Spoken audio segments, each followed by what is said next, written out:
Welcome to Hope for Today, a weekly Bible teaching program that will bring you hope for every day.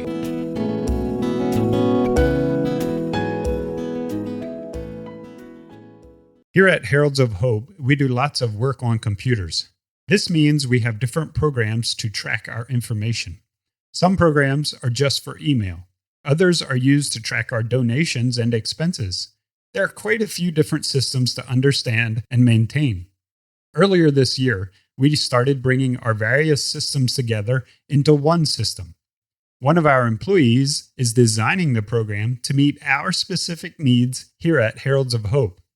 I have found learning from him is much better than trying to figure it out by myself using trial and error. Since I know who made the program, I can go directly to him and he explains exactly how it works and why it is working that way.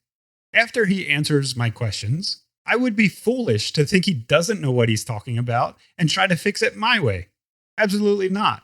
He made the program and knows exactly how it works. So I had better listen to him. Humans also have a programmer. We were made by God. If you want to know how we work best and what is good for us, ask him. He knows. He made us. We apply this truth to many areas. For example, God created male and female. We don't know exactly why he made two and not 4 or 5, but he is the designer and he knows best. After he created male and female, he taught us about marriage, which is between one male and one female. At the end of the creation week, God rested, and he teaches us to do the same. Today, let's take a closer look at the idea of rest, the Sabbath. The principle is to rest 1 day out of 7. If our Creator tells us this is a good idea, we had better pay attention. After all, he knows us best. He made us. Please turn to Exodus 16 and give your attention to J. Mark Horst for more teaching on the Sabbath. One of the principles that God has written into his universe is the Holy Sabbath, or the principle of a day of rest. I remember Dr. Yoder saying that he had a friend in Jerusalem whom he often heard speak about Jewish worship. Many times he said in his address, the Sabbath kept the Jews more than the Jews kept the Sabbath. You know, that is an interesting comment. The Holy Sabbath, as it was ordained by God from creation, kept the Jews throughout all of their history. You may recall that when God finished creating all things, he set aside a day of rest. We read about this in Genesis chapter 2 and verses 1 to 3. So from the beginning of creation, God saw the value of rest 1 day in 7. And it has been his intention that all people would regard this principle. In Exodus chapter 16 and verses 22 to 35, we have the account of how God taught his people, the children of Israel, to keep the Sabbath. So I invite you to listen to this portion of Scripture as I read Exodus 16, 22 to 35. This is still in the context of their gathering their daily bread. And it came to pass that on the 6th day they gathered twice as much bread, 2 omers for one man. And all the rulers of the congregation came and told Moses. And he said unto them, This is that which the Lord has said. Tomorrow is the rest of the holy Sabbath unto the Lord. Bake what you will bake today, and boil what you will boil, and that which remains over lay up for you to be kept until the morning. And they laid it up till the morning, as Moses told them to, and it did not stink, and there were no worms in it. And Moses said, Eat that today, for today is a Sabbath unto the Lord. Today you will not find it in the field. 6 days you shall gather it, but on the 7th day, which is the Sabbath, in it there will be none. And it came to pass that some of the people went out on the 7th day to gather, and they found nothing. And the Lord said to Moses, How long do you refuse to keep my commandments and my laws? See, for that the Lord has given you the Sabbath, therefore he gives you on the 6th day enough bread for 2 days. Abide every man in his place, let no man go out of his place on the 7th day. So the people rested on the 7th day. And the house of Israel called the name thereof manna, and it was like coriander seed, white, and the taste of it was like wafers made with honey. And Moses said, This is the thing which the Lord commands. Fill an omer of it to be kept for all your generations, that they may see the bread with which I have fed you in the wilderness when I brought you forth from the land of Egypt. And Moses said unto Aaron, Take a pot and put an omer full of manna therein, and lay it up before the Lord to be kept for your generations. As the Lord commanded Moses, Aaron laid it up before the testimony to be kept. And the children of Israel ate manna 40 years, until they came to a land inhabited. They did eat manna until they came unto the borders of the land of Canaan. Now, what is the purpose of God in establishing the Sabbath? The answers to that question are found in this scripture. The first answer to the purpose of the Sabbath is the Sabbath provided a rest. There were 6 days for them to do their normal activities, but on that seventh day they were supposed to rest unto the Lord. Look at what it tells us in verse 23. Tomorrow is the rest of the Holy Sabbath unto the Lord. So this day, 7, was to be different from all the other days. All the other days were pretty much alike. The manna came in the morning, and they went out and gathered it, and they prepared it for the day's need. But the seventh day was going to be different. God showed that difference by withholding the manna so there was none for them to gather. So by doing that, God himself respected the Sabbath day by not providing any manna on that day.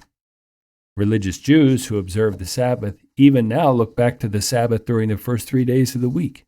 And then during the last 3 days of the week, they look forward to the next Sabbath, because to them the Sabbath is that holy day when one should rest, a day that is different from all other days. Now it would seem that we ought to see this principle in the Holy Sabbath, a day of rest. It is the Lord's Sabbath, and we should therefore observe it with care. We should pay attention to the principle that is demonstrated in this experience with Israel. God himself respected the Sabbath, or the day of rest, with the people of Israel long ago because he did not provide manna for them on that day. He made it possible for them to provide for their needs by gathering twice as much on the day prior to the Sabbath, which on the other days they couldn't do. And so it was a day of rest. The next answer is that the Sabbath provided a reminder. By the very fact that there was no manna on that particular day, the people were reminded that the God of Israel meant what he said. Some people actually went out to gather manna on that day. Apparently, they didn't believe what God had said. But when they got out there was none there. So God rebuked them through Moses. He asked a very pointed question. He said, How long do you refuse to keep my commandments and my laws? Their actions showed they didn't believe that God meant what he said. And then the Lord said this, See, for that the Lord has given you the Sabbath, therefore he gives you on the 6th day the bread enough for 2 days. So the people were reminded that God is not someone to trifle with. When God has spoken, he means what he says. And that brings real hope to us because the Bible tells us that God is the same yesterday, today, and forever. His word, the Holy Scripture, never changes. And we are very thankful that God has provided this principle so clearly defined for us. But sometimes we also tempt God like some of them did on that day. We ignore and neglect the commandments of God. We presume upon him. Can God really mean what he said? We ask ourselves. Of course. When God has spoken with such clarity, it ought to tell us that the Sabbath was to be kept holy. Israel was charged with the keeping of the Sabbath as a holy day. And it was to be a reminder to them that the God who set aside this holy day is himself holy. Now, let's see this principle in the Holy Sabbath. It was a day set apart unto the Lord, and therefore it had to be a special day. It provided the people of Israel a reminder of the divine holiness of God, because he had sanctified this day to himself from the very beginning of creation. He honored it himself by withholding manna on that day.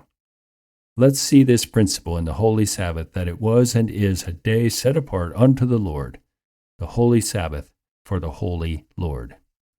And then the final answer to the question of the purpose of the Sabbath is the Sabbath provided a remembrance. The third answer to the question of the reason for the Sabbath is inseparably related to the first and the second. They were to provide a rest and to provide a reminder. This is to provide a remembrance. I was impressed as I read this passage, and I noted that Moses told Aaron to fill an omer full of manna and lay it up before the Lord. In other words, it was to be kept as a remembrance, as a memorial. Now remember, ordinarily you couldn't keep the manna beyond one day, except for the preparation for the Sabbath. But this was something special, because this manna that they were going to gather and use as a memorial before the Lord was something that would keep indefinitely. God reminded them of His mercy and His provision by preserving this one pot of manna. It was to help them remember how God had fed them in the wilderness. The Lord said to Moses, that they may see the bread wherewith I have fed you in the wilderness when I brought you forth from the land of Egypt. This omer of manna was proof that God had taken care of them in a remarkable way. You know, we're so forgetful as people. We need reminders. And so you had this pot of manna to remind the people that God was providing for them. God's mercy didn't fail. His mercy is there. So when they needed manna on 6 days, they could go out and gather it, and then enough on day 6 for the 7th day.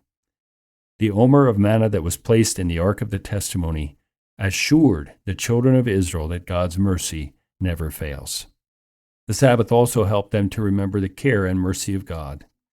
You and I, too, need things to refresh our memory, something to remind us of the mercy and the care of God. The Sabbath provided such a remembrance for Israel. It can be that for us, too. One day of rest in 7. Let's see this principle in the Holy Sabbath, then, as a remembrance of God's love for His people, a remembrance for you, because God has so ordained that we too should remember His mercy and care. Keeping a Sabbath brings this principle to us in a remarkable way. So there are the 3 answers to the purpose for the Sabbath. It provided a rest for God's people. We need a rest, 1 day in 7. It also provided a reminder for the people of Israel that the Holy God meant what He said. And the Sabbath provided a remembrance of God's mercy and care, along with that omer of manna that was stored in the ark. So whether you're a Jew or whether you're a Gentile, let this principle come through, that the Holy Sabbath is to remind us of the mercy and care of the Holy God. Do you trust in the God who provides such lasting care? Thanks, J. Mark, for this teaching, and thank you for joining us. We trust our time together has been a blessing. If you would like this teaching, or if you have any questions, please feel free to reach out to us. Here are a few ways you can contact us. The best way is via email. Our email is hope@heraldsofhope.org. If you don't have email, you could send us a letter.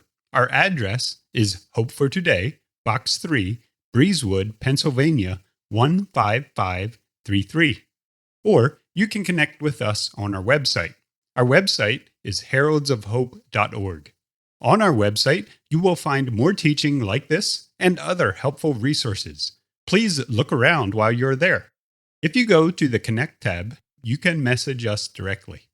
Again, our website is heraldsofhope.org.